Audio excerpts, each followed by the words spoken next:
Bona tarda, benvingudes, benvinguts a aquesta segona sessió d'aquesta escola de pensament. Avui volem parlar de la paraula captiva i per fer-ho tenim entre nosaltres el Daniel Gamper, el coneixereu per la seva trajectòria com a filòsof, especialment pel darrer llibre, Les mejores palabras, que va guanyar el Premi Anagrama d'Assaig el 2019. I al meu costat tinc la meva amiga Lídia Pujol, que coneixeu de sobre i que darrerament ha publicat un nou treball que es diu Conversando con Cecilia. Però no parlarem exactament dels darrers treballs. No serà una entrevista promocional. A mi el que m'interessava, a mi i a la Marina el que ens interessa d'Escola de Pensament, és fer el viatge vital que ens ha portat a aquests treballs. O sigui, el que farem és el procés fins a arribar a aquests treballs, però no des de l'afirmació del final, del destí, sinó els dubtes, les intuïcions que cadascú de nosaltres transita durant aquest treball de vida. Cada vegada, i això escrivia al fulletó de mà, la literalitat ha anat envaint espais a l'esfera comunicativa. Ho ha fet al teatre, moltes vegades ho ha fet a la filosofia i, evidentment, cada vegada més ho fa als mitjans de comunicació. Què vol dir un llenguatge que només té com a recurs la literalitat, que només apel·la a allò que signifiquen les paraules? Les paraules signifiquen, les paraules les podem anar a trobar al diccionari, però les paraules també tenen sentit. De fet, tota la història de la filosofia del llenguatge, i això segur que en Daniel ens podrà parlar amb més precisió, canvia quan Wittgenstein ens diu, al principi Wittgenstein parla al Tractatus de els límits del meu món són els límits del meu llenguatge, de fet ho diu al revés, ja estic desconstruint el llenguatge, i se n'adona després, s'ha de ser un pensador molt radical per adonar-se que s'ha equivocat, i és en el llibre de les investigacions filosòfiques que diu no, això no pot ser. O sigui, les paraules depenen del seu ús, de la seva funcionalitat, del seu sentit, no només del seu significat. D'això en parlarem avui i ho fem en el millor escenari possible, perquè fins diumenge poden veure aquesta obra de teatre que hem contaminat nosaltres, hem saltat a l'escenari, que és La maledicció, una obra de teatre de Jordi Oriol, on l'autor, també actor, el que fa és de construir el llenguatge. Es fixa amb les paraules, amb allò que signifiquen, però també amb la seva forma, amb la seva pell, les descodifica. Per tant, és una maledicció que parla de la maledicció que sempre Shakespeare ens transmet. M'agradaria començar amb una escena, ja que estem en un escenari. Simone Weil explica que hi ha un moment que hi ha dos presos, els posen en una cel·la i estan separats només per una paret, per un mur. Ells no es poden veure, no es poden tocar i tenen aquesta paret. Allò que els separa és allò que els vincula. Aprenen ràpidament que donant un cop a la paret poden construir un llenguatge en comú. Aquesta és la paradoxa del llenguatge, que pot ser el cadenat que ens separa, que ens tanca, però pot ser la clau al mateix temps. Algú que va dedicar tota la vida a les paraules, com Cortázar, es referia a les paraules com aquestes perres negres, per la seva forma impresa. I deia del diccionari que era un cementiri. Algú que estimava tant les paraules tenia aquest sentiment d'amor-odi, perquè sap que el llenguatge també és una acumulació de malentesos, de distanciaments, de vincles que es poden fer i desfer. Això és la paret de Simone Weil entre els dos presos. Godard, en una pel·lícula que per mi és la millor interpretació, la millor lectura d'això que us deia de Wittgenstein, que és Adeu al llenguatge, és una pel·lícula força actual, no té ni 10 anys, és del 2014, hi ha un moment que un personatge diu que aviat, molt aviat, necessitarem intèrprets per entendre les nostres pròpies paraules. Això ens passa sovint. A vegades diem frases que diem, això per què ho estic dient? Quin mecanisme de propaganda ha entrat dins meu per escopir frases i paraules que el que fan és allunyar-me de l'altre. Per tant, no sé si som nosaltres els captius del llenguatge del seu ús propagandístic, com us deia, o són les paraules que a poc es gasten, es revelen i ja no volen servir-nos més. Alguna vegada ho he dit, crec que ha sigut a l'escola de pensament. Si ara mateix ens truquessin algú de nosaltres i ens donés una notícia molt inesperada, sigui molt positiva o molt negativa, el primer que diríem tots el mateix. No tinc paraules. Quan es mor algú molt proper o quan hi ha una notícia molt, molt, molt positiva, dic no tinc paraules. M'he quedat sense paraules. És una manera, en realitat, de dir que sí que tinc paraules. Però no són paraules automàtiques, no són paraules copiades d'un altre. És una manera de dir, segurament, que estic disposat a començar a aprendre a parlar per explicar-me millor, per entrar en el matís, per ser més honest en el meu llenguatge. Estic, de fet, quan dic no tinc paraules, donant cops a aquesta paret, a aquest mur de la cel·la. No sé si som més lliures així, sent conscients d'aquest mur, d'aquesta cel·la de la que ens parla Simone Weil. O com a mínim és una manera de prendre consciència que estem empresonats junts, que és el primer pas per sortir de la gàbia. Això també crec hauria de ser una escola de pensament. Jo volia començar parlant d'aquesta idea de paraula captiva, aquesta paraula que ens empresona i ens allibera.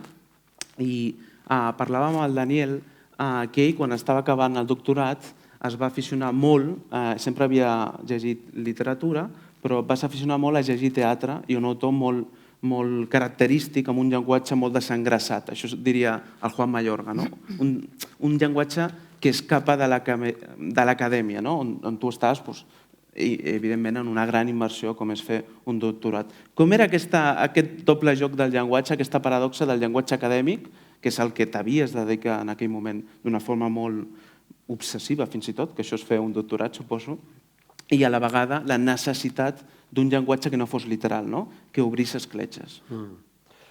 Gràcies. Has dit un munt de coses molt suggerents a la presentació, però intentaré recollir aquesta última.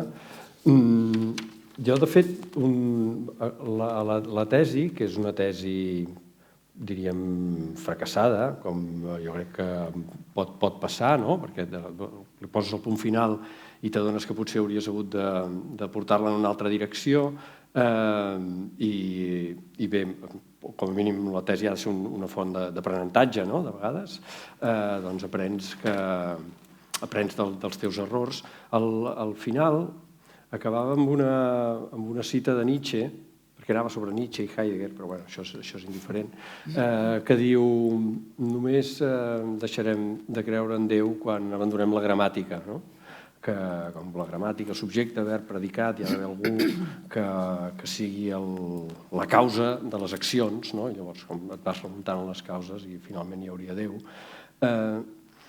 I ve a expressar també que això que tu dius com atrapats, en algun moment alguns utilitzen l'expressió la teranyina, el mateix Nietzsche, en un dels seus escrits juvenils, un dels més citats, aquest sobre veritat i mentida en sentit extramoral, també renega del llenguatge en la seva totalitat.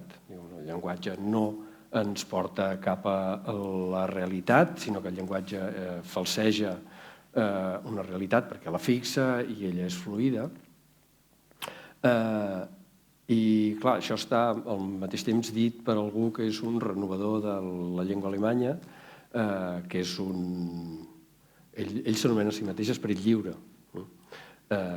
I probablement aquesta llibertat sigui un tret que és consustancial a la filosofia.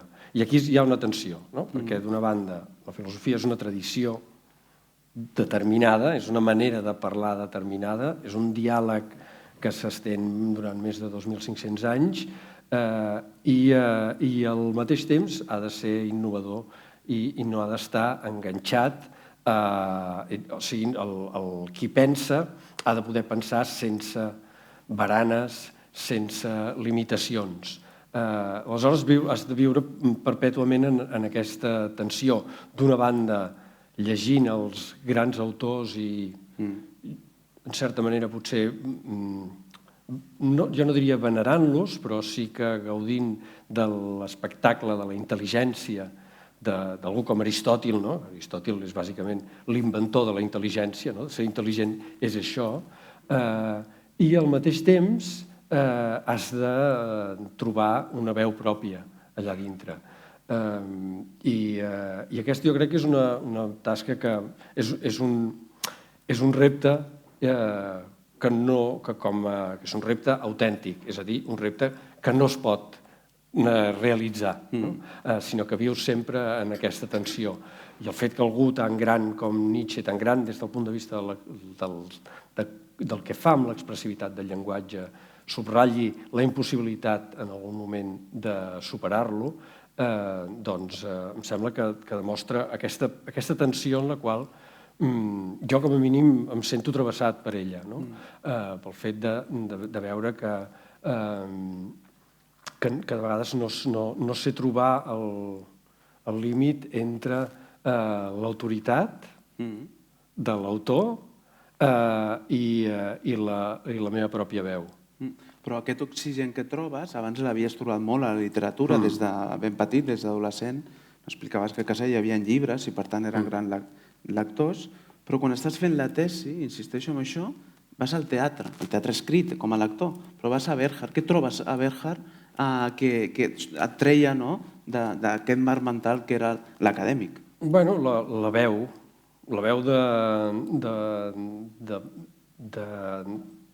d'ànimes que, malgrat que són molt llunyanes, resulta que poden ser, que són com la teva, no? Aquestes persones, sobretot a mi m'interessava molt la vida de parella a Bernhard, no?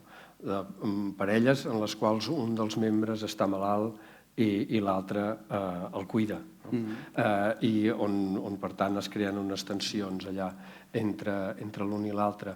Bé, jo el que trobo allà és una llibertat que potser no trobes en la filosofia, que sí que trobes en Nietzsche, que precisament per això és un autor tan renovador, no?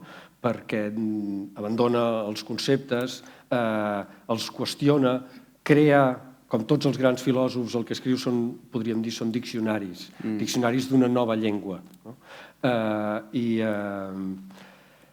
jo no sé si el que trobo és una nova descripció de la realitat o simplement crec que el que trobo és el gaudi de la lectura. Més o menys, que no sé si és això el que volia dir Roland Barthes quan parla del plaer de llegir, que no sé molt bé com es traduiria allò, però crec que trobo això, trobo el gaudi de llegir sense mirada sense sentir-se obligat a introduir-ho dintre d'aquest enorme diàleg d'homes tan autoritaris com són gran part de la tradició filosòfica. Això quin any és, més o menys, quan acabes la tesi? Això és el 99. El 99. El 99, Lídia Pujol ja té trajectòria, segueix tenint trajectòria, una creadora que es fixa en llenguatges aparentment allunyats i a una distància en el temps, es fixa en un artefacte tan complex com és la cançó, el s'actualitza, no es fixa només en el significat, sinó que els dona nous sentits, però el 2012, després d'una llarga trajectòria amb la cançó, decideix que també, sense deixar la cançó, farà un cicle de converses singulars. Aquí tenim algun amic que hi participa en aquell cicle. Què et porta a cercar una paraula que surti de la cançó, una paraula en escena, que és el que estem fent avui, però que tu tens una necessitat de convocar, de convidar, d'intentar fer el que intentem aquí, que és una arquitectura de la intimitat, que és això, una conversa, per molt que hi hagi molta gent. Què et porta a aquelles converses singulars? Que és un cicle que, Déu-n'hi-do, hi ha diverses sessions amb gent molt diferent entre elles. A mi el que em va interessar, sobretot en aquell moment, va ser vincular l'obra amb la persona. O sigui, no deslligar l'obra de la gent amb la qualitat humana que hi ha darrere. I m'agradava posar sobre l'escena i per compartir-ho amb el públic aquesta interpretació del que jo entenc el punt de partença de la llibertat, aquesta coherència entre el que fem i el que som, o alguna cosa així. I m'agradava, doncs, això, compartir amb el públic aquests referents que jo entenc que potencien aquest horitzó d'amor i llibertat o aquest en un inici d'aquesta... La paraula amor i llibertat per mi van així, o sigui, o són directament proporcionals, no? I aquesta era el meu desig, o sigui, persones com la Teresa Forcades, o la Maite Martín, o l'Albano Dante, o la Marta Sibina, o la Marina Garcés, compartir amb la gent allò que a mi em semblava que no és només el que creem amb una distància, sinó com això està vinculat a nosaltres i al nostre procés personal de creixement o alguna cosa així, o de qualitat humana o alguna cosa així.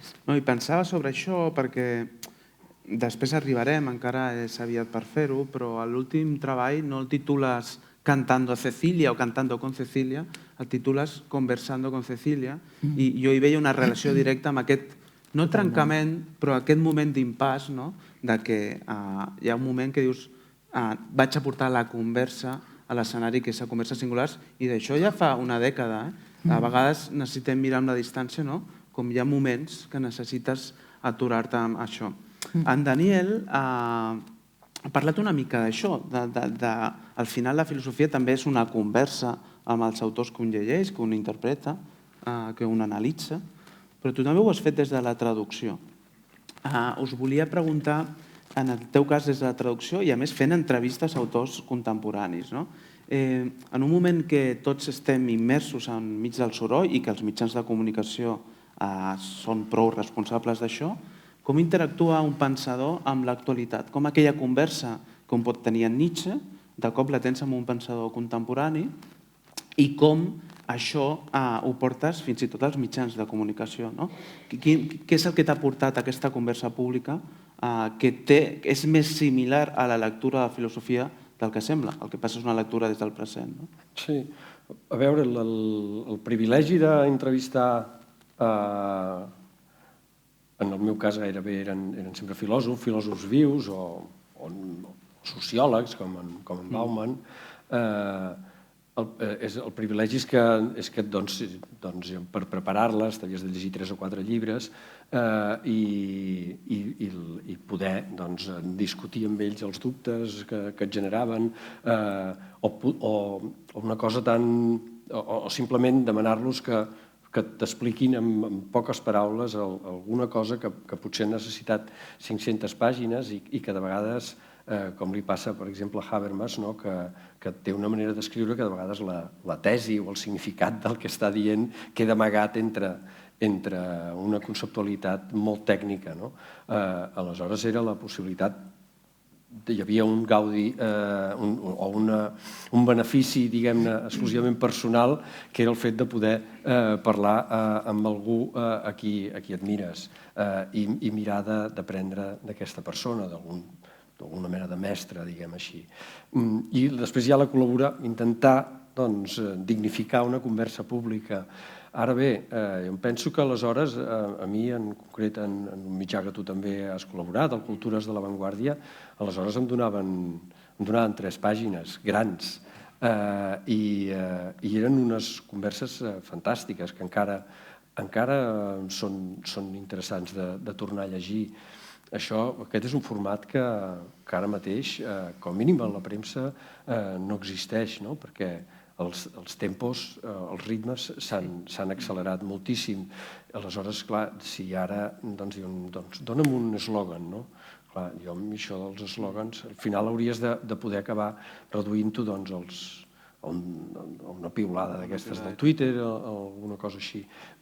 I clar, jo amb aquest format la veritat és que no em sento gens còmode. I no només a la premsa escrita, de fet a la televisió, si un proposa un programa d'entrevistes, em miren com un boig. És una cosa que està absolutament fora de la tendència. Parlaven del soroll, de la tentació del soroll, de deixar-se arrossegar, com interactues amb la conversa pública però no caus amb aquest soroll.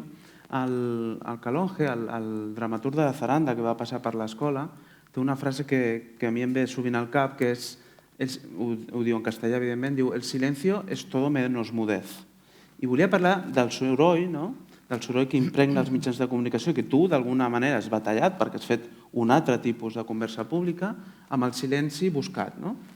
L'Illa Pujol fa anys que viu a la muntanya, que es retira a un silenci que és todo menos mudez, i ella assaja amb una repetició que no és soroll, que té molt a veure amb respiració, té molt a veure fins i tot amb meditació, espiritualitat, i ho fa amb una ermita petita, que alguns hem tingut la sort de ser-hi, i vull que ens parlis d'aquest silenci buscat a la muntanya, que és aïllament però no ho és una forma de connexió també, i tot això per parlar, ara que li estem donant nous sentits a les paraules, no només significats de diccionari, que és per tu un claustre. Vull que ens parlis d'això. Mira, per mi un claustre és un espai interior, és un espai en el que jo converso amb mi, amb el que em poso en relació amb les meves inquietuds, les meves pors, els meus desitjos, i busco la paraula per poder llançar un pont de comunicació amb els altres. I així, doncs, em sembla que un intent de donar-li sentit a la vida. Per mi, que tot va començar la meva trajectòria musical, el meu primer disc en solitari és un disc que nega la paraula.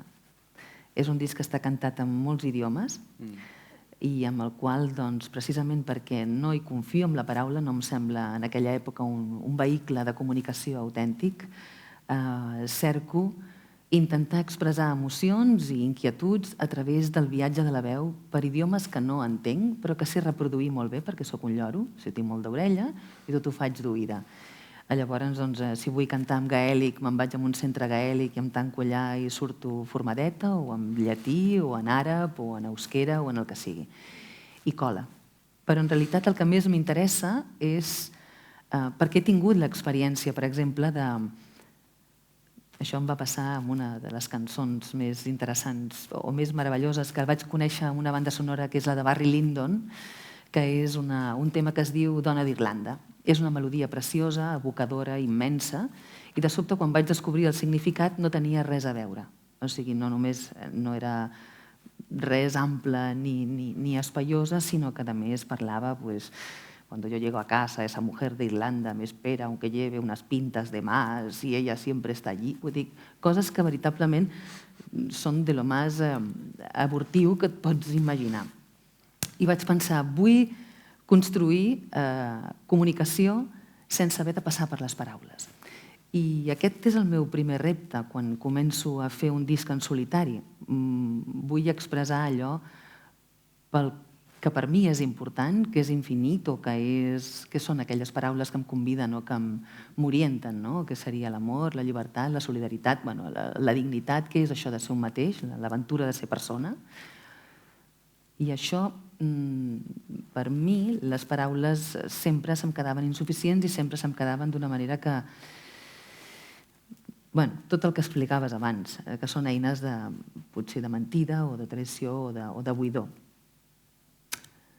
Buscant aquest vincle amb la paraula, vaig haver de passar per un segon disc, que és Els amants de Lilith, que parla precisament de totes les nostres misèries a través del cançoner tradicional català, i vaig trobar en el cançoner tradicional un reguitzell de romanços que són abusos, violacions, necrofília, incest, un drama. I un cop vaig aixecar l'estora i vaig dir «Esto también lo somos, señores, a menos que no queramos y le pongamos rienda a todo esto».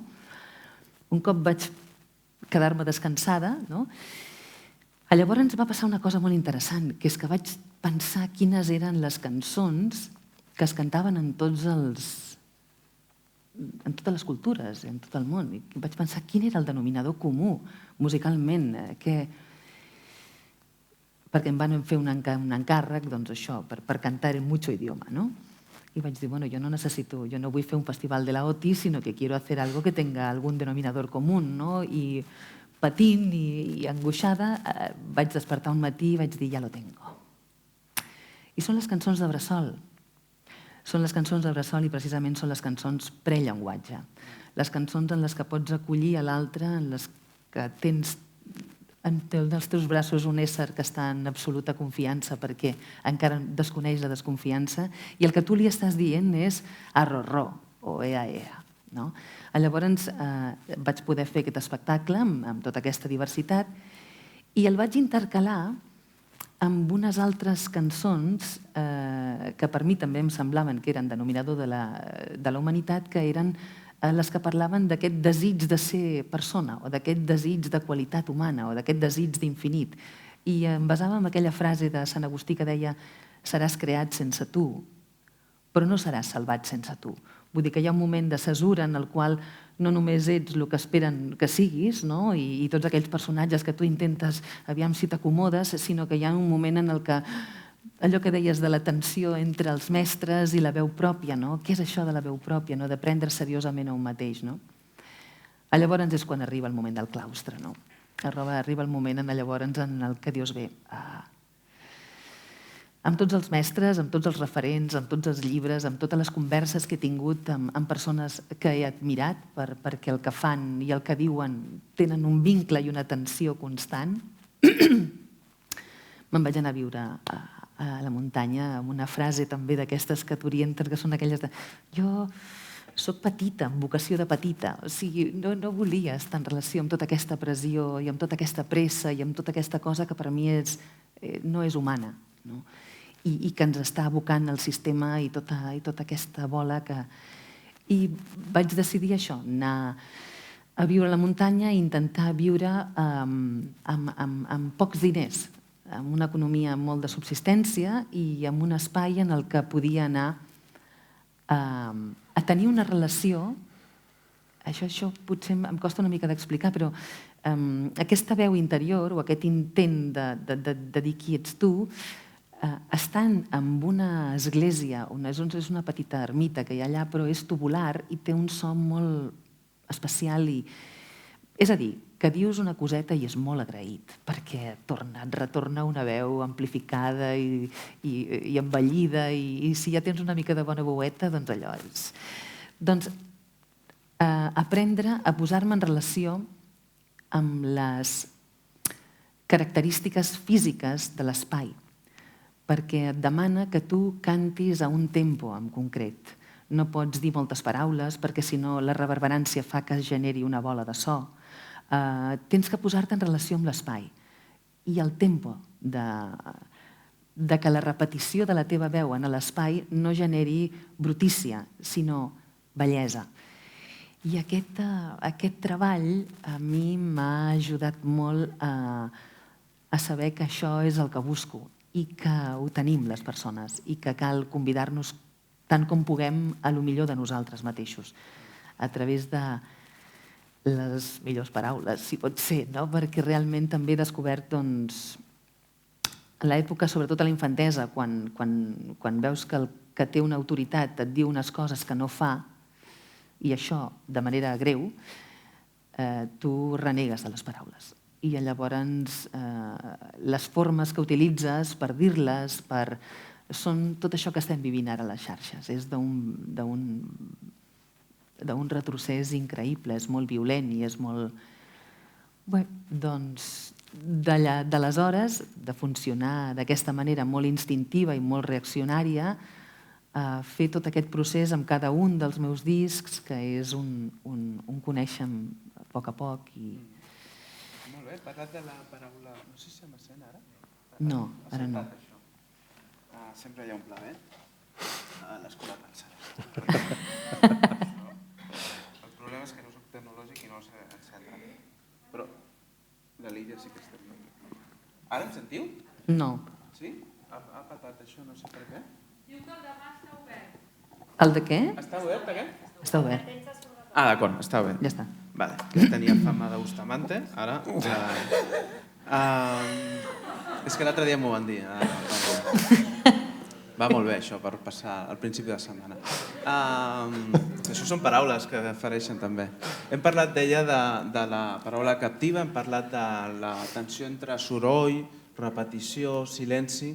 Volia parlar de dues eines que serveixen per atacar frontalment aquesta literalitat que deia, no? Aquestes paraules que són planes, que no tenen matisos, que no són complexes. Aquestes dues eines poden ser la imaginació i la ironia. En Daniel ens diu que el sentit de l'humor, de fet, parlant de la ironia, jo ho porto a la ironia, és la reunió de la sofisticació de la llengua i la simplicitat del riure. És aquesta combinació. És la reunió de la sofisticació de la llengua i la simplicitat del riure. Jo vull que parlem d'això, de com opera la ironia, el sentit de l'humor, la manipulació de la paraula conscientment perquè la paraula tingui matisos, polifonies, en el vostre treball. No sé com... A vegades sembla que un filòsof això no ho fa prou, però algú que porta anys fent classe, que sap la dramatúrgia de fer una classe, sap que sense sentit de l'humor una classe es pot enfonsar. No sé com ha operat en la teva trajectòria, fent classe o fora de classe. A veure, fent classe jo penso s'ha d'anar en compte amb el sentit de l'humor, perquè hi va haver un moment fent classe que t'adonaves que havies de ser una mica com el Buenafuente, saps? I havies de ser com deixar anar una cosa per tenir l'atenció, no? I, clar, o sigui, nosaltres estem... Jo parlo de la tradició filosòfica, però clar, diguem allà, jo crec que a les aules de filosofia, almenys aquesta és la manera com jo entenc que una de les coses que s'han d'aprendre allà és precisament a conèixer aquests autors, no? I per tant a enfrontar-se amb el text i no a simplificar-lo, no? Aleshores, a l'hora de fer classe jo haig de dir que sí que en algun moment pots utilitzar una petita broma per enganxar, però jo crec que el sentit de l'humor, o sigui, una cosa són les bromes, una altra cosa és el sentit de l'humor. El sentit de l'humor tal vegada sigui allò que ens permet sobreviure en molts casos, no? Perquè si no tu mires amb una mica de sentit de l'humor, la criança dels fills, la situació econòmica, la vida en parella i moltes altres coses, doncs aleshores estàs enfonsat, no? D'una banda, sí que crec que, per tant, de nou, és un joc d'equilibris, no? I aquí pots pecar d'un excés de solemnitat o d'un excés de frivolitat. Jo segurament que peco d'una manera o altra, perquè al final imagino que tots som pecadors, i si haig de pecar d'alguna cosa, doncs prefereixo pecar d'un excés de solemnitat, de posar-me jo i d'intentar posar la classe al servei d'una cosa que és més gran que jo, que és més gran que les persones que estem aquí, no? I no diré que és la veritat, perquè tampoc no vull utilitzar una paraula tan gran, però sí aquesta enorme conversa que si tu comences a llegir La República a classe, has de saber que fa 2.500 anys que hi ha milers i milers de persones que han estat llegint i discutint i que és un text que ha afectat a tota la humanitat. Per tant, sí que podem fer alguna broma, però a mi em sembla que en aquell moment el que hem de fer és posar-nos solemnement a llegir un text amb un respecte que no ha de ser religiós, sinó que ha de ser un respecte crític, saber que això sí que val la pena i que això s'ha de llegir de manera diferent a com et mires un vídeo al TikTok o una cosa d'aquestes. No és una cosa d'anar passant, sinó que és una cosa d'aturar-se. Però hi ha un sentit de l'humor que precisament està vinculat amb la solemnitat. Jo penso, no sé, els Monty Pythons juguen sempre amb el doble llenguatge d'allò solemne, precisament com és solemne, perquè no tingui un caire, no religiós, sinó d'idolatria, precisament el sentit de l'humor, d'alguna manera, desengreixa, una mica... Sí, a veure, és que quan dic que el sentit de l'humor és imprescindible per viure és perquè sense sentit de l'humor el pes de l'existència se'ns tiraria a sobre, l'horror de la vida, que molt sovint, sobretot vivint en una ciutat, el tens sempre present, i l'horror l'horror que portem a dintre, també, l'enorme negativitat que portem a dintre, doncs o fas teràpia o tens sentit de l'humor. Parlava del sentit de l'humor i també de la imaginació. Hi ha una pensadora que ha fet un combat també contra la literalitat a les seves novel·les. Parlo ara d'Iris Murdoch. A un llibre que es diu La salvación por las palabras ve a dir que la imaginació és, a diferència de la fantasia, ella ho diferencia, la imaginació de la fantasia, el que és la imaginació és la capacitat de veure allò altre, d'alteritat. Això és la imaginació. Jo volia preguntar com opera la imaginació en la teva feina, perquè nosaltres sempre diem una imatge val més que 1000 paraules. I és però això com ho estàs dient? Amb una frase, no? Ho diem a través del llenguatge. Un altre cop hi ha un mur, hi ha una paret, que és la que ens permet dir això. No sé com crees imatges per després portar-les a l'escenari. Quan dic imatges, evidentment, no dic fotografies, dic imaginaris, no? Bueno, aquest desig o aquesta necessitat imperiosa de construir-se a un mateix i entendre, doncs a mi sempre m'ha portat, sobretot els darrers anys, a fer servir un repertori que l'he enllaçat amb frases, amb petits poemes, amb Ramon Llull, amb Teresa de Jesús, amb Pàniker, amb tu, amb Marina Garcés. O sigui, sempre és hilvanar alguna cosa que és allò amb el que estic imaginant. Com et diria? El que volia dir-te és que he fet servir la música no des de la literalitat del que està dient la cançó, sinó metafòricament què significaria dintre d'un context que jo ja anuncio i que vaig convidant des del principi de l'espectacle fins al final. Deixa'm, que és que m'ha quedat una cosa de l'humor aquí darrere i curiosament que parlaves amb el disc de la Cecília o descobrint el repertori de la Cecília, que va ser un repertori censurat i que va ser algú que a més tensionava molt el tema aquest de l'equilibrisme perquè, clar, ella pertanyia a un bando vencedor, dijéramos, i tenia uns privilegis, una sèrie de coses, i podia escriure una sèrie de cançons que podien dir alguna cosa, però con cierto cuidadín. I després, a més, els productors musicals de l'època també vestien les cançons d'una manera que dissimulaven un poquito lo que passava allí.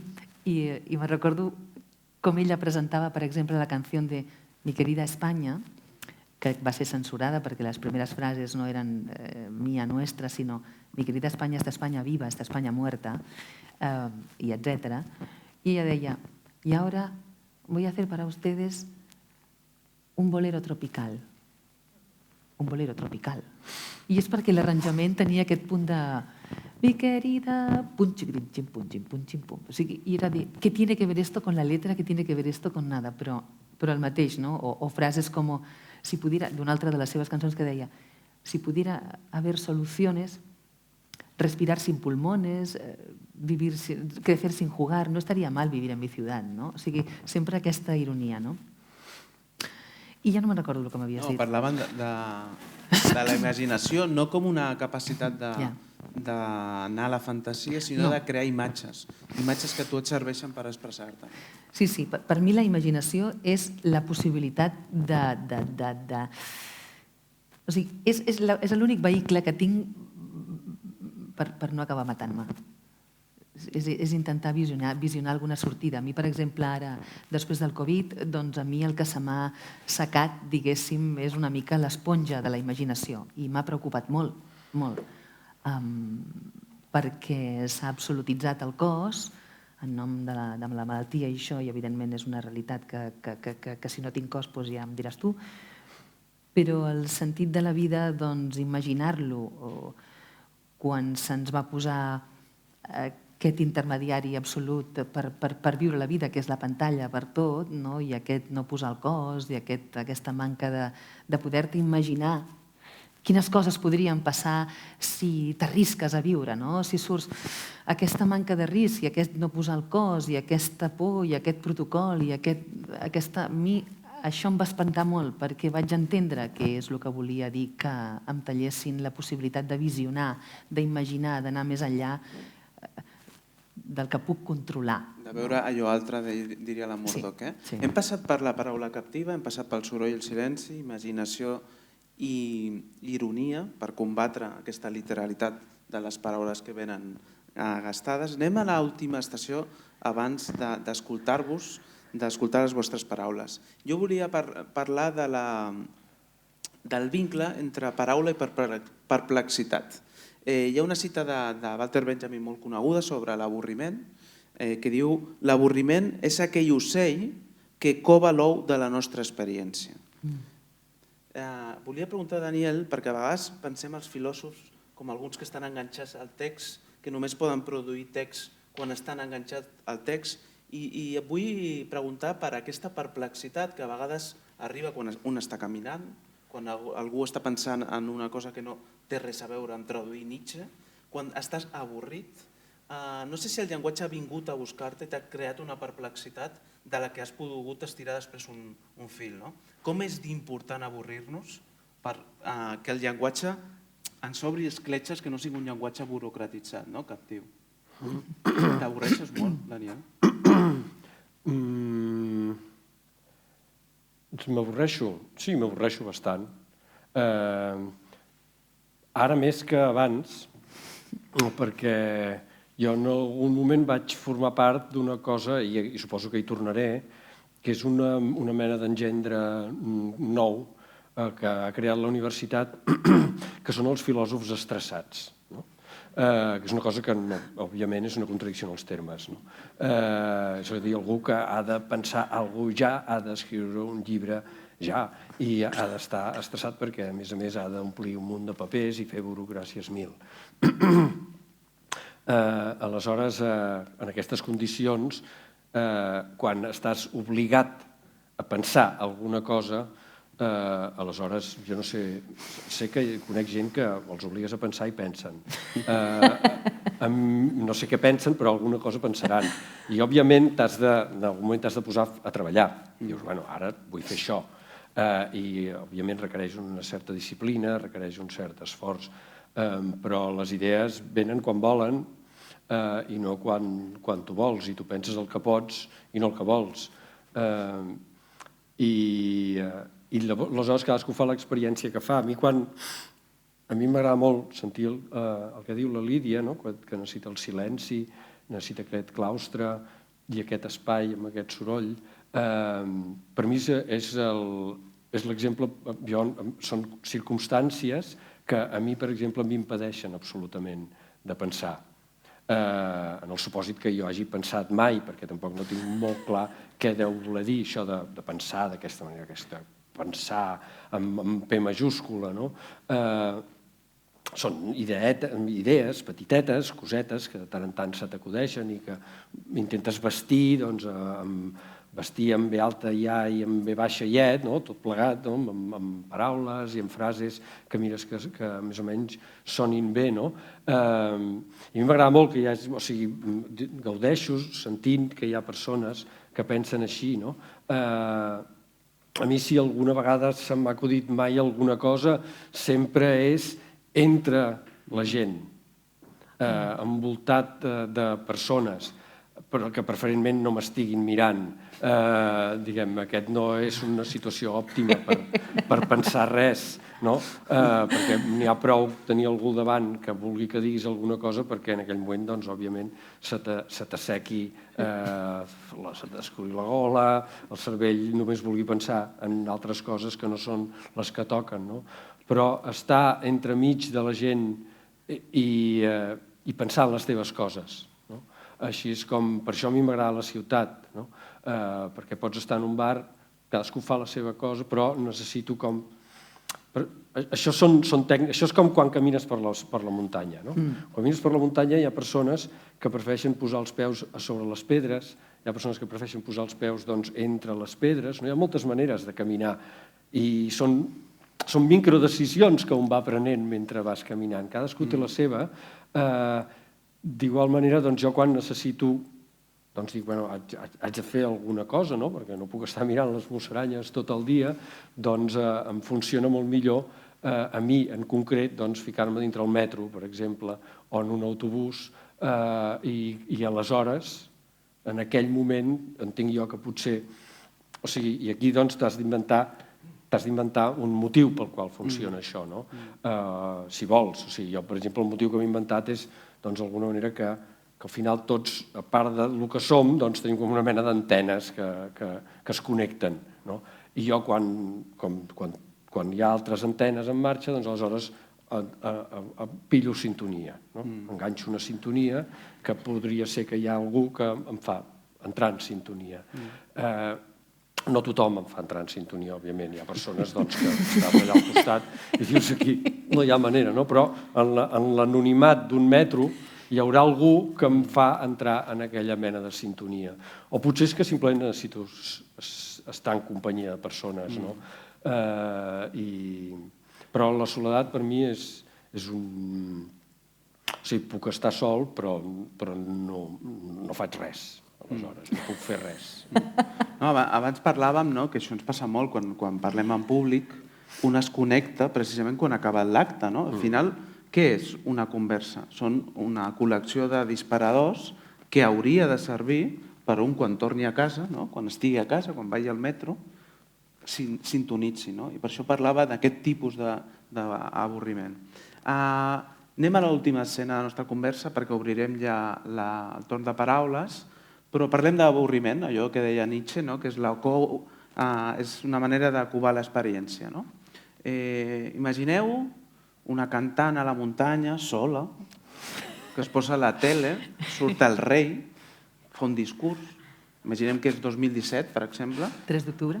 3 d'octubre, avorriment absolut, veient el monarca parlant de la importància de l'ordre, i l'antena s'encén, i s'encén amb la lletra d'una cançó que fa anys que no escolta, que mai ha tingut un vincle directe amb això, i que ve com aquest cou de l'experiència de la que parla Benjamin quan parla de l'avorriment.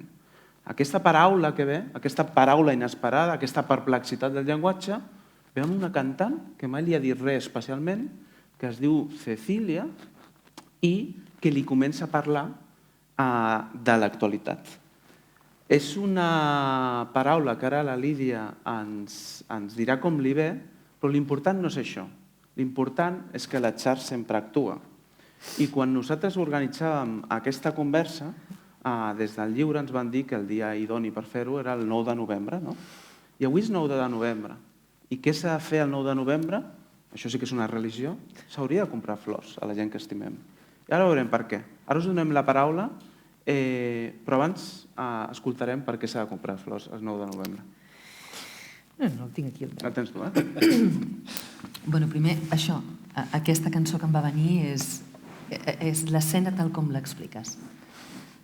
I m'agrada molt també que ho expliquis just després de la teva manera de sintonitzar i de connectar amb altres. Jo tinc la sensació absoluta, vull dir, tinc la creença, igual que em deies tu ara, d'inventem-nos el que en aquell context, en aquella situació, va quedar alguna cosa en suspens i que quan es va repetir, molts anys després, aquesta cançó tenia una cuenta pendiente. És la cançó de Mi querida Espanya.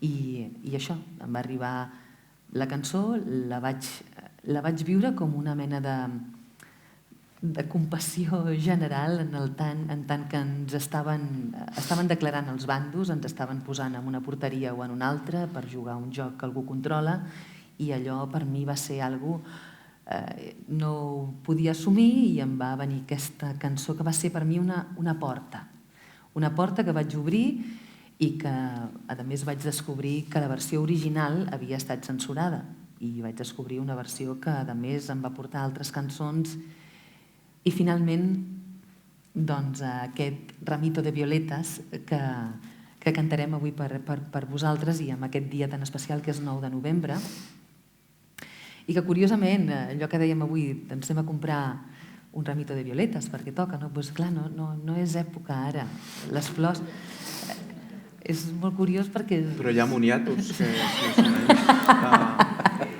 Pots regalar moniatos, jo defenso això, sota. I els companys, si volen preparar el micro, perquè just després de la cançó que ens canta la Lídia, sí que us volem escoltar i començar el debat. Doncs, si us sembla, canvio de micro. M'anules això i voy a por él.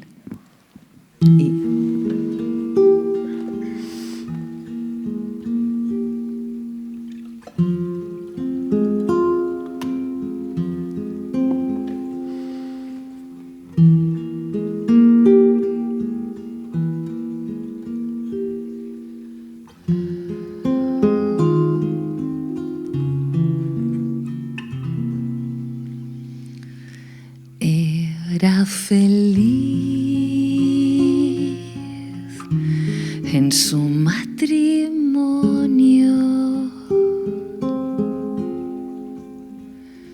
aunque su marido era el mismísimo demonio. Tenía el hombre un poco de mal genio y ella se quejaba de que nunca fue tierno.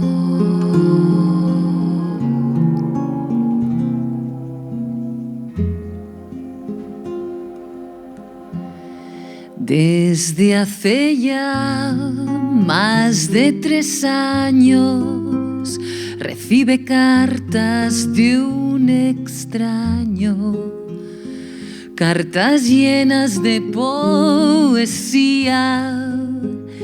que le han devuelto la alegría. A veces sueña y se imagina cómo será aquel que tanto la estima. Sería un hombre más bien de pelo cano, sonrisa amable y ternura en las manos. No sabe quién sufre en silencio, quién puede ser su amor secreto. Y así vive de día en día con la ilusión de ser querida. ¿Quién la escribía versos? Dime quién era. ¿Quién la mandaba flores por primavera? ¿Quién cada 9 de noviembre, como siempre sin tarjeta, la mandaba un pequeño ramo de violetas?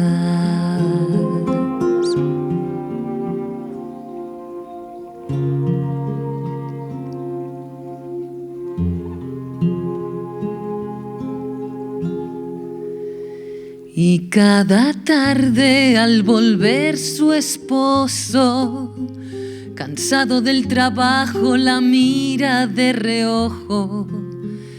No dice nada porque lo sabe todo, sabe que es feliz así de cualquier modo, porque es él quien le escribe versos, él su amante, su amor secreto.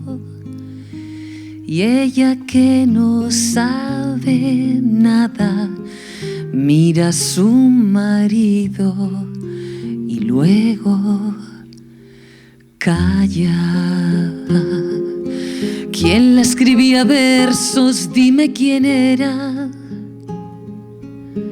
¿Quién le mandaba flores por primavera? ¿Quién cada 9 de noviembre, como siempre sin tarjeta, le mandaba un ramito de violetas? ¿Quién le escribía versos? Dime quién era. ¿Quién le mandaba flores por primavera? ¿Quién cada 9 de noviembre, como siempre sin tarjeta, le mandaba un ramito de violetas?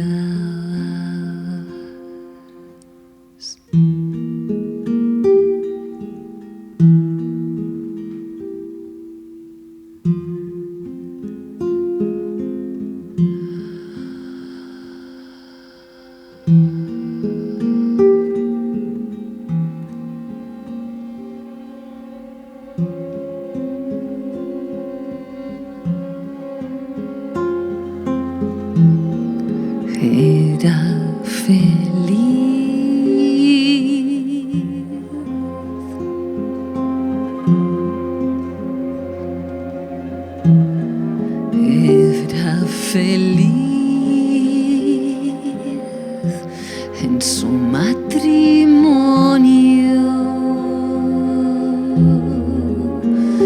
Era feliz en su matrimonio.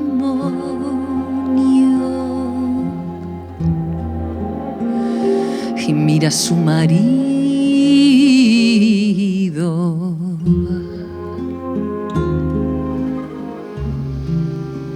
y luego calla.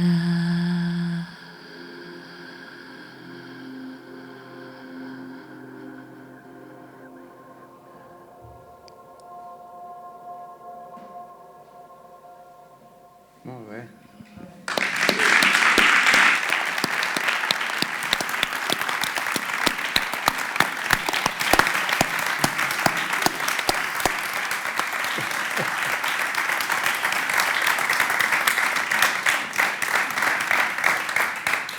Molt bé, aquesta és la conversa amb Cecília. Ara el que no hem de fer és de callar, no? És el moment que agafeu la paraula, que en feu ús, que en feu el que vulgueu amb la paraula, podeu reflexionar, preguntar, debatre. Això és l'escola de pensament, obrir la paraula a tothom. Hi ha una companya, si veig molt malament, un company, perdó, que té un micro, no sé, aixequeu la mà lliurement i us passen el micro. La primera és la difícil, però...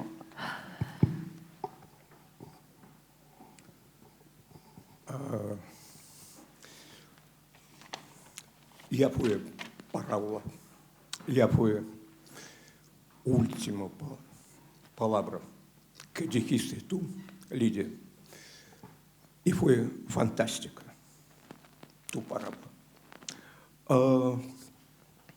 Como es escuela de pensamiento, yo mientras que habéis hablado, pensaba, y es muy bueno, porque es muy buen resultado.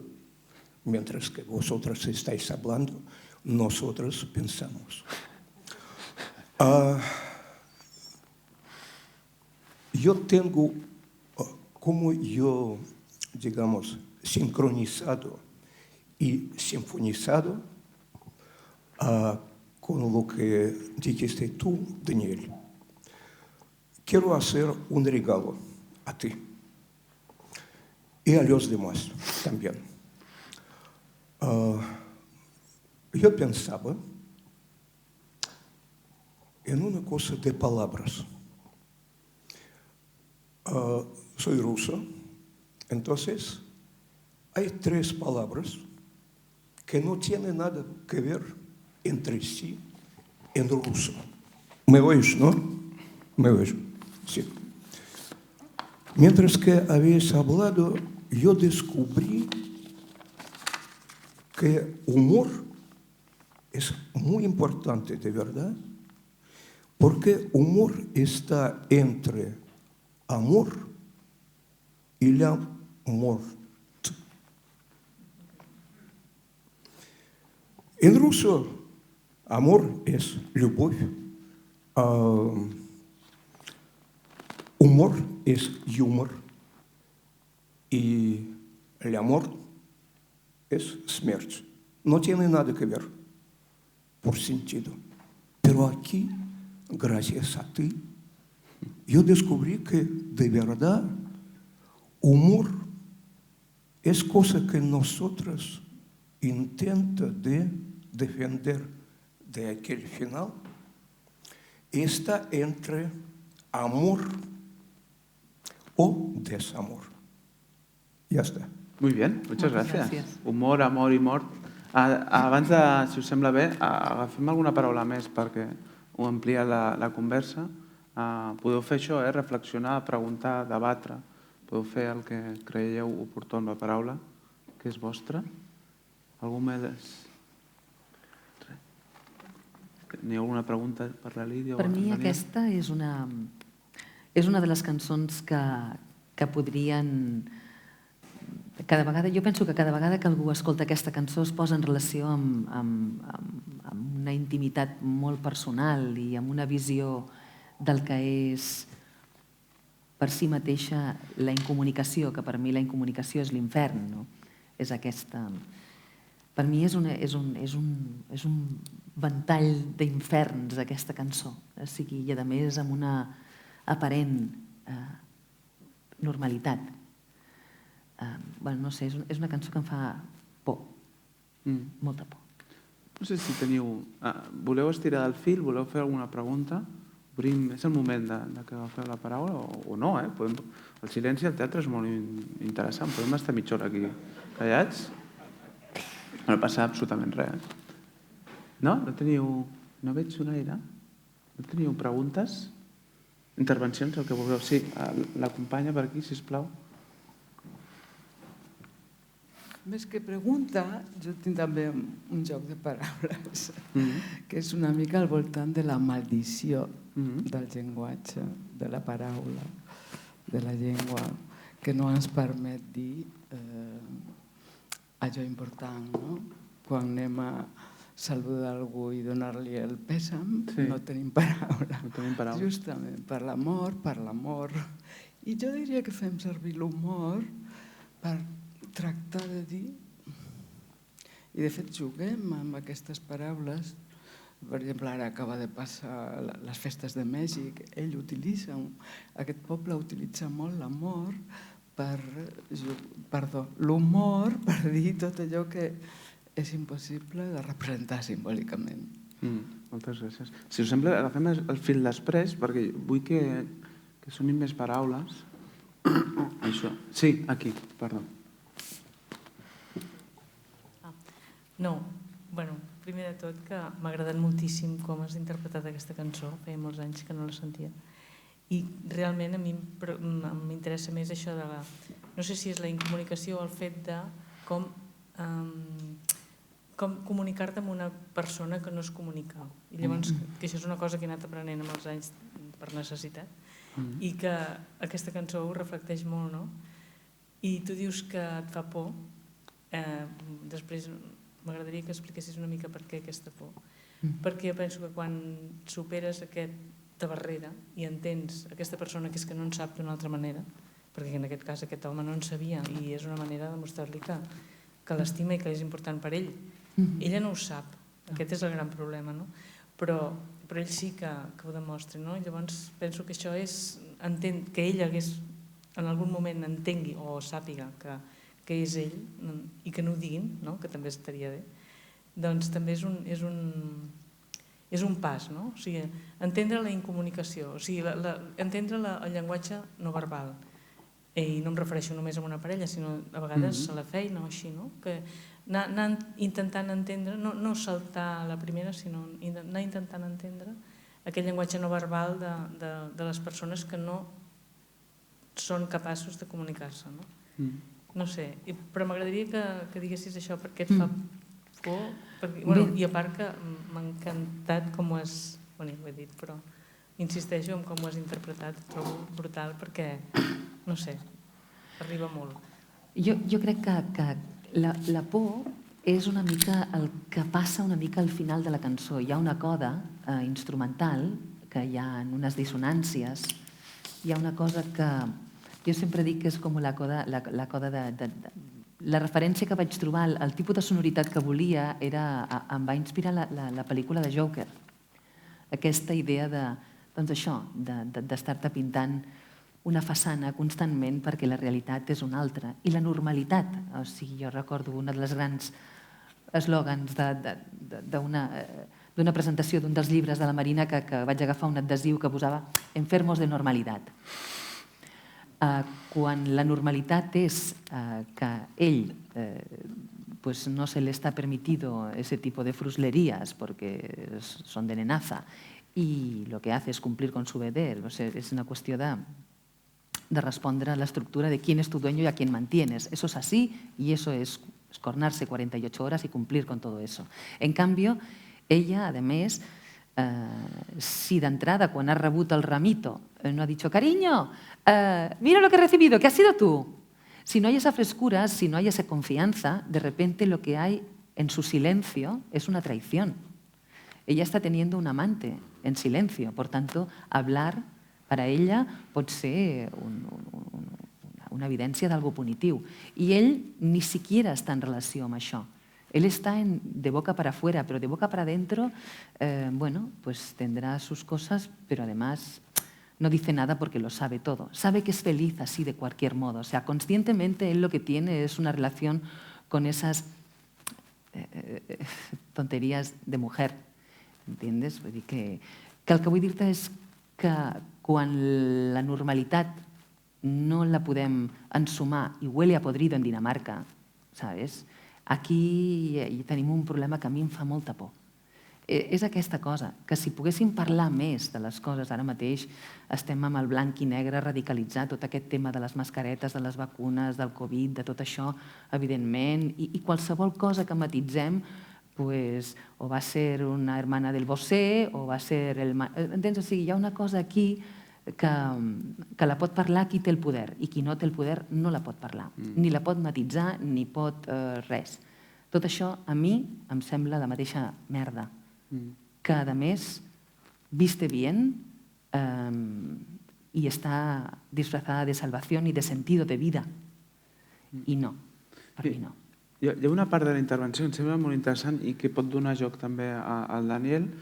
És veritat que hi ha persones en les que no es podem entendre per una limitació fins i tot física, cognitiva fins i tot, o simplement perquè venim de cultures diferents, també hi ha una impossibilitat d'entendre'ns, no?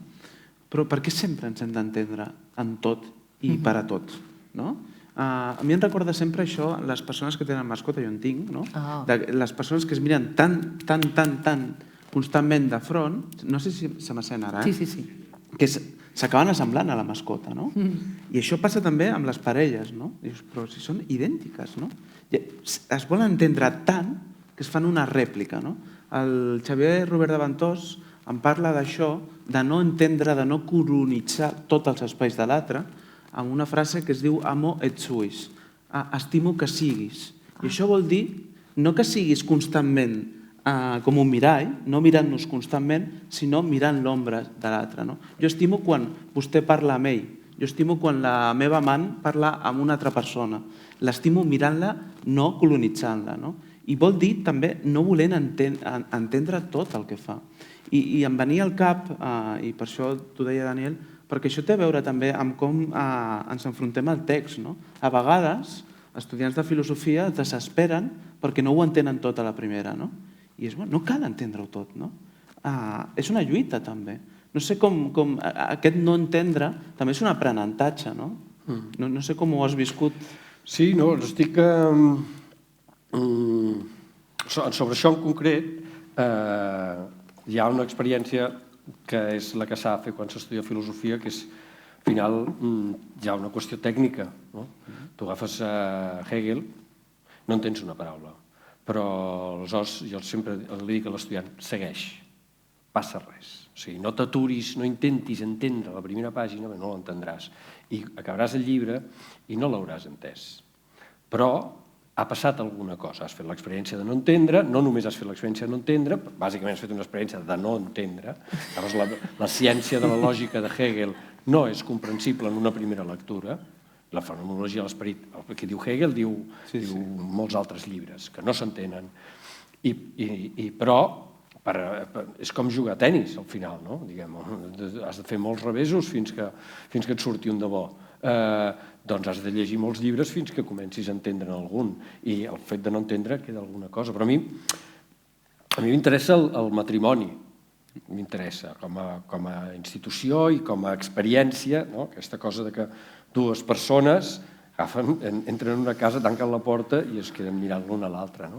I clar, el que tu has aconseguit és una cosa fantàstica que jo no sabia, és de la Cecília aquesta cançó, és que jo només conec la del Manzanita, que m'encanta, és una cançó que m'agrada molt, perquè el Manzanita m'encanta com canta aquell home, que potser és una horterada, no ho sé, però des de sempre m'ha agradat molt. Tots tenim el Manzanita aquí. La qüestió és que jo des dels 18 anys que el vaig descobrir que ha estat un dels meus cantants preferits i creia que era seva. Clar, tu has aconseguit una cosa que sobretot al final, agafar aquesta frase tan potent del principi, que era feliz en su matrimonio, encara que fos el dimoni, que això és molt potent. No, encara no. Aunque su marido. Lo que no hi ha és aquesta encara. Però ell diu, aunque su marido... Aunque, sí, però aunque, per mi és el que em fa por. Sí, aquesta, fa por. La llavor és un oxímoron, no existe eso. Clar, però imagina't aquesta cançó, tu l'has cantada d'una manera magnífica i que a més has posat en el centre la por. I me l'has transformada absolutament. Perquè jo no hi veia la tragèdia. També m'havia quedat una mica, saps, amb la... Bueno, no havia entrat en la lletra. Sí que me n'adonava que era una història d'incomprensió. Però com que estava feliç, dic, doncs tira milles, tu, no passa res. Però clar, diguem, aleshores tu la poses en una cosa, diu, era feliç, clar, tu ho has agafat i dius, ostres, és que... I la cosa aquesta de no entendre's dintre a casa, a mi em sembla molt interessant, perquè el que hi ha, quan aquestes dues persones es fiquen a dintre d'una casa i tanquen la porta, es queden mirant l'una a l'altra i comencen a... No, és que ni es miren. No, aquests no. Aquests no. No, però, diguem, aquests no sé si es miren o no es miren, probablement no es miren, segurament parlen poc, però que parlin poc, de vegades, no és dolent. No. Vull dir, si parlem, tu dius, aquest àmbit de no comprensió que hi ha de vegades en la relació amorosa o en la relació afectiva intensa... Perquè una comprensió absoluta vol dir que l'altre és una màquina que té uns instruments que tu pots entendre, codificar i, per tant, manipular. No entendre l'altre és humanitzar-lo, també. Sí, no entendre l'altre és humanitzar-lo, perquè el que d'alguna manera és interessant també perquè hi ha com una precomprensió. O sigui, entrem perquè d'alguna manera estem en sintonia. Després de vegades hi ha gent que entren allà dintre i s'adonen que no hi ha sintonia. Aleshores, afortunadament, avui, a diferència de totes aquelles novel·les del segle XIX que no hi havia porta de sortida, aleshores, veus, l'Anna Karenina, ella se'n vol anar, el seu marit no la suporta tampoc, però no existeix porta de sortida. Aquí, veus on està la porta de... Hem tancat. No, perquè de vegades, avui en dia, quan et cases, o quan te'n vas a dormir, hi ha una llumeta. Tu la veus, la llumeta. Puerta de salida, o sigui, sortir d'emergència. En qualsevol moment agafes i dius, és que no t'aguanto, me'n vaig, no ens aguantem, això no funciona, la precomprensió no existeix. I el que de vegades pot passar en una relació afectiva és que si no hi ha precomprensió, per molt que intentis entendre, no t'entendràs mai. De manera que les paraules, en aquest sentit, són supèrflues. I sobre si aquests dos en concret haurien de parlar o no haurien de parlar, o si aquest silenci està emmetzinat o què.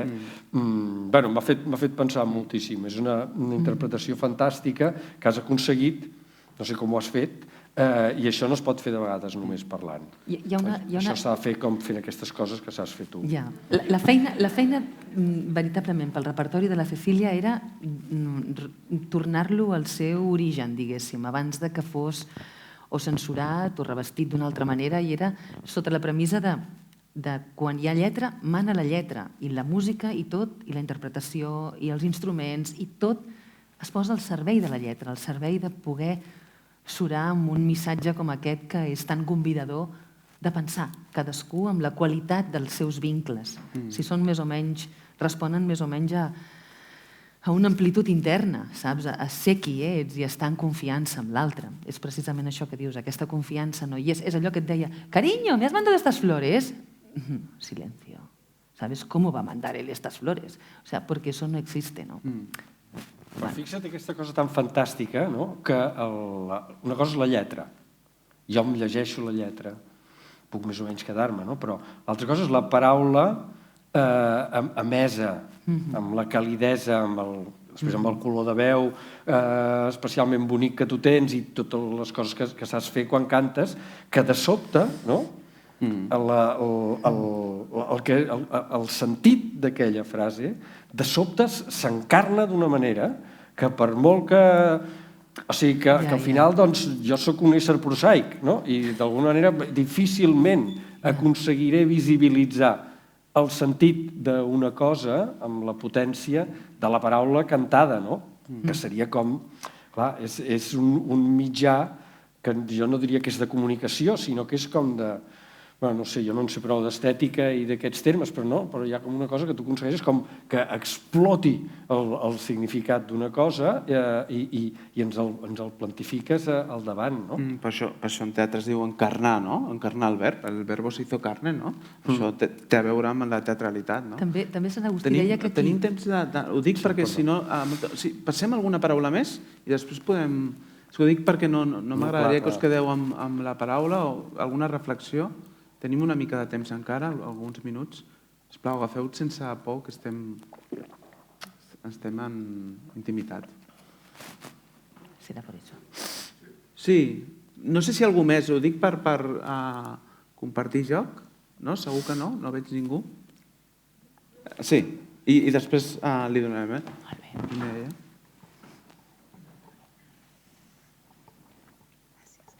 Mira, és que m'has fet pensar una cosa, no?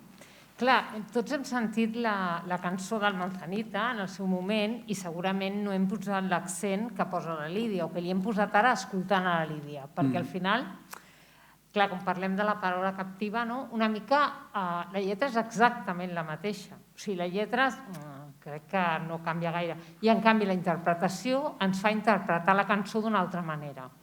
Llavors, relacionant-ho amb tot el que dèieu, quantes vegades això ens passa? O sigui, amb els tons, amb la gestualitat o el llenguatge no verbal que parlàvem abans.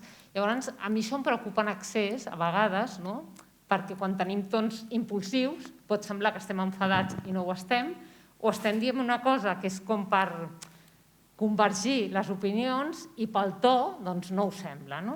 Llavors, quantes vegades això ens passa a nivell públic o ens passa a casa perquè hem tingut un dia dolent i en lloc de venir i portar unes flors i dir, mira, perdona, estic molt cansada i no tinc ganes de parlar, fem una altra cosa i s'interpreta malament. Ho dic perquè no sé si té a veure amb el que volíem parlar, però m'has fet pensar ara en aquesta diferència. Així. Molt bé. I ara no sé si hi ha alguna més paraula. No? Recollim la del senyor i anirem tancant, sisplau. Bueno, este fue genial. Genial lo que pasaba ahora. Porque yo he visto palabras, lo que pasaba entre vosotros. Lidia cantaba y dijo una historia, ha dicho una historia. Pero nosotros hemos visto, yo, como no soy filósofo, sino director del teatro, yo he visto otra parábola. Yo he visto como durante charla a Daniel le gustó lo que dijo Lidia. Y ahora, en vuestra charla, no había charla de palabras, había charla de relaciones. Lidia estaba con esta historia de estas dos personas y hablaba contigo, discutía contigo, porque ella estaba hablando de aquello. Y tú, en este momento, Daniel, hablaba con Lidia. Entonces, ella hablaba de una cosa muy, digamos, abstracta, muy, para ella, visible objetivamente. Y para ti, este fue absolutamente real. Tú hablaste con Lidia como si ella, una participante de esta historia de dos. Y por eso fue charla sin palabras. Yo he visto vuestra discusión no de palabras, sino de dos personas que están hablando de otra cosa. Había un vínculo, ¿eh? Eso es lo que buscábamos también. Vamos cerrando. No sé si vols parlar d'aquests vincles construïts amb la paraula i també el Daniel tancarà. Bueno, bàsicament, jo què sé, ara estic en xoc amb aquest... Ostres. Bueno, bàsicament el que dèiem és perquè realment són cançons que si no em toquen més enllà de la paraula, d'aquella absència de paraules que hi ha per parlar de les coses que veritablement són importants, no?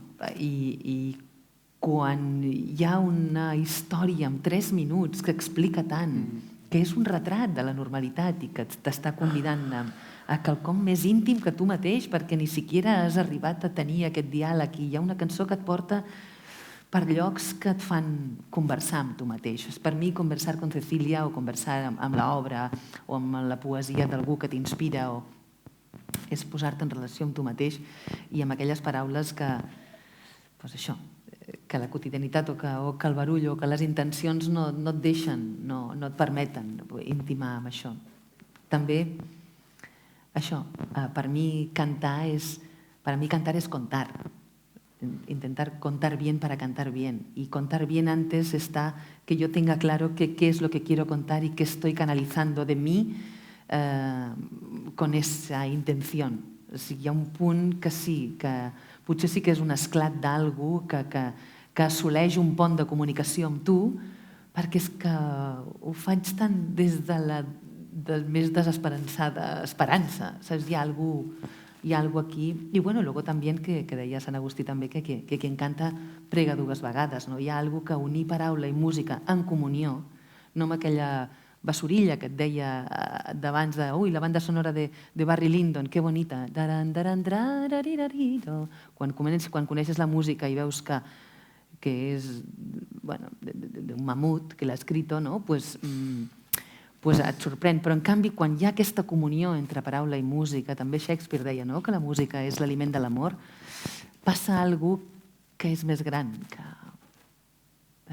es posa en relació amb aquella frase de que les paraules són sempre insuficients però mai indiferents, no? que deia Tomàs d'Aquino. No? I aquí amb la música, les cançons de la Cecília han sigut un regal per mi com a persona, per això, per posar-me en relació amb la meva foscor i amb la meva possibilitat de llum. No sé. Molt bé, Daniel. No sé si vols tancar amb alguna de les coses que s'han dit, els fils que han sortit. No ha sigut tan terrorífic tenir mirades, no? No. No, i al contrari, perquè després sembla que és interessant això que et deia el senyor d'aquí davant, que passen moltes coses, o sigui, la possibilitat que simplement 2 paraules, la proximitat del so, que de vegades la proximitat de 2 paraules pot crear una altra cosa sense que hi hagi pròpiament un raonament al darrere, sinó que són com guspires, com dues... És l'atzar, a vegades, que fa que un vegi una cosa. És això, com un raonar per fregament o per proximitat o per una sonoritat semblant. Jo crec que la filosofia no va molt d'això i potser per això m'interessa, perquè d'alguna manera ajuda a obrir. I no he acabat d'entendre el que deia, si nosaltres ens havíem entès o no.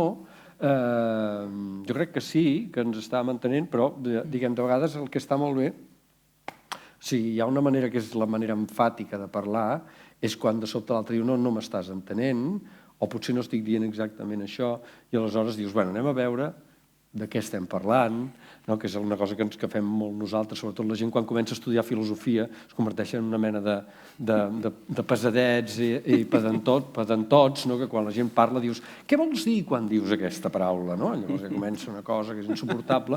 Ho pots fer com un joc idiota, però, de fet, també funciona molt bé. De vegades dius, anem a aclarar-nos un moment, perquè és maco trobar-se amb un altre, de dir, doncs ha quedat clar que tu deies això, jo deia allò, potser no ens estem acabat d'entendre, però com a mínim ens hem apropat i hem fet l'experiència de no entendre'ns, que requereix, doncs, sentit de l'humor, requereix també una certa forma d'estima, també, un cert de respectar l'altre, estimar-lo i doncs gaudir de la possibilitat de que hi hagi algú que digui una cosa que tu no comparteixes o no, que és, bueno, no sé, que és l'experiència per mi intel·lectual i existencial més, bueno, de les més valuoses que hi ha. I aquesta paret, no?, de 2 cel·les, de 3 cel·les, de totes les cel·les on vivim, que ja no és una paret infranquejable, que és una possibilitat del diàleg. I així, a les 8 del vespre hem arribat del 9 de novembre, parlant també del matís dels significats i dels sentits, a una escola de pensament que hauria de significar? Possiblement res, però hauria de tenir sentits en plural. Els TEP, els treballadors d'aquesta casa, que ens permeten aquesta conversa, pel director que ens convida, per la regidora, per la senyora Àngela, que és qui ha netejat això i, per tant, ens permet ser-hi aquí d'una manera digna, no ho hauríem d'oblidar mai, i si té més que significats, si té sentits, és per vosaltres, és pel Daniel, és per la Lídia i per tothom que ens ajuda a pensar junts. Moltes gràcies. Gràcies.